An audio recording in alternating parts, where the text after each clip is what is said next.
तो चलिए दोस्तों शुरू करते हैं। Okay, let's start. मेरे चैनल का नाम है अनबॉक्स इंग्लिश बाय अनुज। तो दोस्तों आज हम लेते हैं क्लास नंबर 3। क्लास नंबर 3 के अंतर्गत सबसे पहले टॉपिक लेते हैं past indefinite tense. Past indefinite tense को हिंदी में बोलते हैं भूत अनिश्चित काल। इससे पिछली क्लास में मैंने आपको प्रेजेंट इंडेफिनिट टेंस पढ़ाया था, जिसे बोलते हैं वर्तमान अनिश्चित काल। पास्ट इंडेफिनिट की पहचान देख लेते हैं। पहचान मतलब आइडेंटिटी। जिस वाक्य के अंत में ता था, ती थी, ते थे, आ, ई, ए, या, ई, ये, या था, ये थी, ये थे आदि शब्द आते हैं, उन्हें पास्ट इंडेफिनिट टेंस बोलते हैं। लेकिन दोस्तों मैं आपको बता दूं, सभी वाक्यों की पहचान वाक्य के अंत में आए शब्दों से नहीं होती। ये 90% को कवर करते हैं।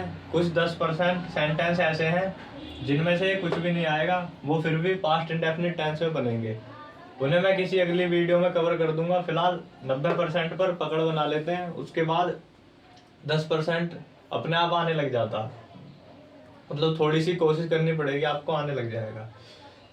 अब इसके रूल देखते हैं। इसमें रूल नंबर 1 है सादा वाक्य यानी कि सिंपल सेंटेंस होने पर डिड छुपता है। जिस तरीके से हम प्रेजेंट इंडेफिनिट में डू और डज छुपा रहे थे, उसी तरीके से यहाँ पर डिड छिपता है और क्रिया की सेकंड फॉर्म आती है। जिस तरीके से हम प्रेजेंट इंडेफिनिट में कर्ता एक वचन होने पर क्रिया में एस आई एस और कर्ता बहुवचन होने पर क्रिया की फर्स्ट फॉर्म का यूज कर रहे थे, उसी तरीके से यहाँ सादा वाक्य होने पे कर्ता एक वचन हो या बहुवचन हो, क्रिया की सेकंड फॉर्म आएगी।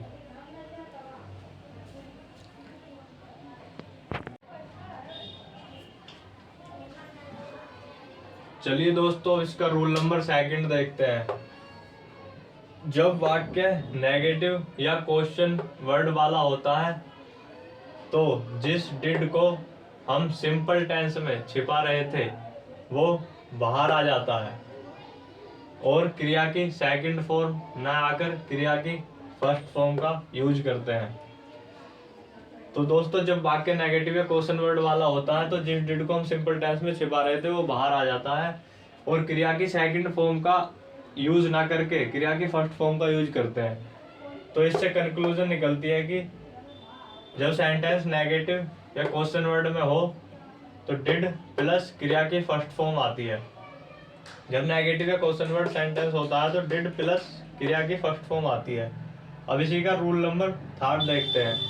रूल नंबर 3 में है कोई काम यदि पास्ट में शुरू हुआ है रूल नंबर 3 में कोई काम यदि पास्ट में शुरू हुआ है और पास्ट में ही खत्म हो गया तो वह वाक्य पास्ट इंडेफिनिट टेंस में बनेगा। यदि कोई काम पास्ट में शुरू हुआ और पास्ट में ही खत्म हो गया तो वह वाक्य पास्ट इंडेफिनिट टेंस में बनेगा।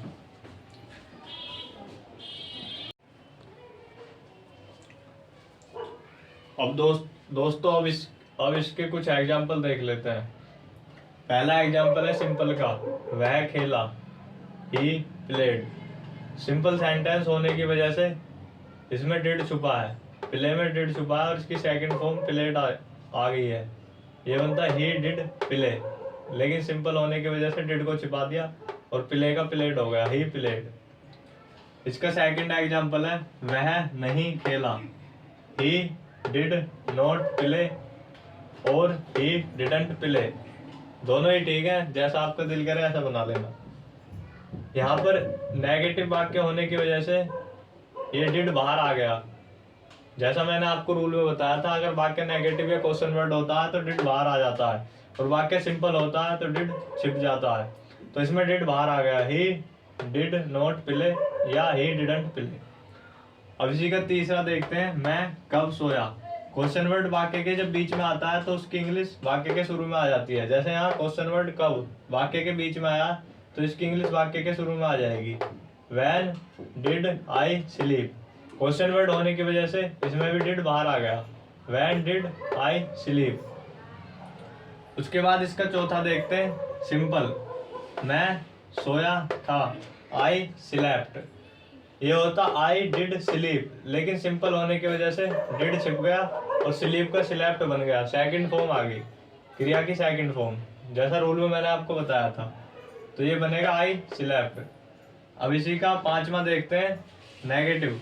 मैं नहीं सोया था, आई डिड नॉट स्लीप या आई डिडंट स्लीप। तो वाक्य नेगेटिव होने की वजह से इसमें डिड बाहर आ गया। अगर सिंपल होता इसकी तरह तो डिड छिप जाता।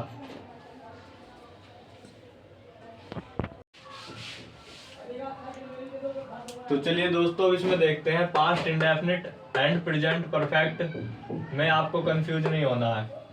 पास्ट इंडेफिनिट और प्रेजेंट परफेक्ट में कंफ्यूज नहीं होना आपको। प्रेजेंट परफेक्ट में हैज के साथ वर्ब की थर्ड फॉर्म आती है। तो दोस्तों आप सोच रहे होंगे कि मैं पास्ट इंडेफिनिट में प्रेजेंट परफेक्ट क्यों बता रहा हूँ आपको। इसके बताने का एक रीजन है, इसके कुछ सेंटेंस पास्ट इंडेफिनिट के सिमिलर होते हैं जिनमें आपको बिल्कुल भी कंफ्यूज होने की जरूरत नहीं है।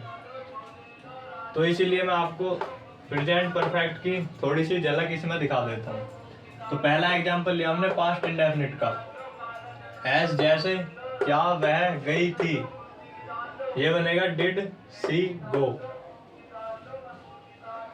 इसमें जाने का इम्पैक्ट खत्म हो चुका है, पास्ट इंडेफिनिट में बनेगा। इसलिए वह कहीं पर जाकर वापस आ चुकी है, किसी पार्टी में जाकर या किसी भी शादी में जाकर वापस आ चुकी है। वह पास्ट में गई थी और पास्ट में ही वापस आ गई, अर्थात उसके जाने का इम्पैक्ट खत्म हो चुका है, इसलिए पास्ट इंडेफिनिट में बनेगा। इसका दूसरा एग्जांपल हमने लिया प्रेजेंट परफेक्ट का, हैज हैव के साथ वर्ब की थर्ड फॉर्म। एज जैसे क्या वह गई या क्या वह जा चुकी है, दोनों का एक ही मतलब है। ये कैसे बनेगा? ये पास्ट इंडेफिनिट में नहीं बनेगा। कभी आप इसको देखो, गई आ ई ए, इसकी वाक्य के अंत की पहचान देख के पास्ट इंडेफिनिट में बना दो, ये प्रेजेंट परफेक्ट में बनेगा, हैज सी गॉन। इसमें जाने का इम्पैक्ट प्रेजेंट में भी बना हुआ है, इसलिए प्रेजेंट परफेक्ट में बनेगा। वह पास्ट में गई, लेकिन जो पूछ रहा है क्या वह गई, क्या वह जा चुकी है, उसके जाने का इम्पैक्ट प्रेजेंट में भी बना हुआ है, इसलिए यह प्रेजेंट परफेक्ट में बनेगा। जब भी मैंने आपको बताया था कि हर वाक्य की पहचान वाक्य के अंत से नहीं होती। जैसे इसमें क्या वह गई, बहुत सारे बच्चे ऐसे हैं जो इसे पास्ट इंडेफिनिट में बना देंगे, लेकिन वो गलत हो जाएगा, क्योंकि इसमें वह गई और उसके जाने का इम्पैक्ट प्रेजेंट में भी बना हुआ है। जो बंदा पूछ रहा है क्या वह गई, उसके लिए उसके इम्पैक्ट जो है वो प्रेजेंट में भी बना हुआ है, इसलिए ये प्रेजेंट परफेक्ट में बनेगा।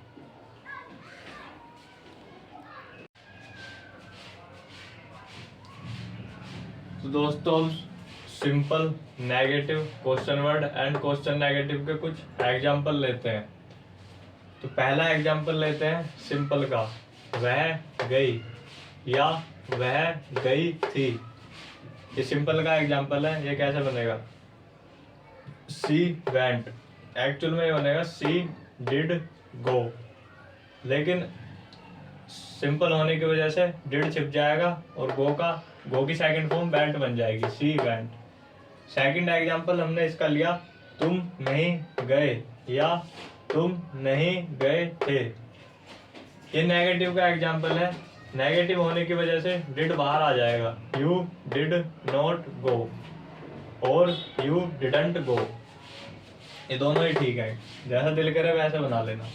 तीसरा एग्जांपल हमने इसका लिया, तुम कहाँ गए थे। जब क्वेश्चन वर्ड वाक्य के बीच में आता है तो उसकी इंग्लिश वाक्य के शुरू में आ जाती है, उसके बाद मेन वर्ड आता है, वेयर डिड यू गो। ये क्वेश्चन वर्ड का एग्जांपल है और क्वेश्चन वर्ड होने की वजह से डिड बाहर आ गया, वेयर डिड यू गो। अगर सिंपल होता तो ये डिड छिप जाता। अब इसका चौथा एग्जांपल है क्वेश्चन नेगेटिव का, तुम क्यों नहीं गए थे या तुम क्यों नहीं गए, दोनों एक ही बात है। ये कैसे बनेगा? Why did you not go और Why didn't you go। जब क्वेश्चन वर्ड वाक्य के बीच में आता है तो उसकी इंग्लिश वाक्य के शुरू में आ जाती है, उसके बाद मैन वर्ड आता है, यानी कि मैन वर्ड से पहले क्वेश्चन वर्ड आ जाता है, Why did you not go। तो दोस्तों आज की हमारी क्लास यहीं समाप्त होती है, पास्ट इंडेफिनिट टेंस। अगला टॉपिक हम लेंगे फ्यूचर इंडेफिनिट टेंस। अगर आपने मेरी previous video present indefinite tense नहीं देखी है तो लिंक डिस्क्रिप्शन बॉक्स में है, प्लीज़ जाकर वीडियो देखें और अपने भाई को सपोर्ट करें। Like, comment, share and subscribe करना ना भूलें। दिल से thanks for watching this video. Love you friends, take care, bye bye.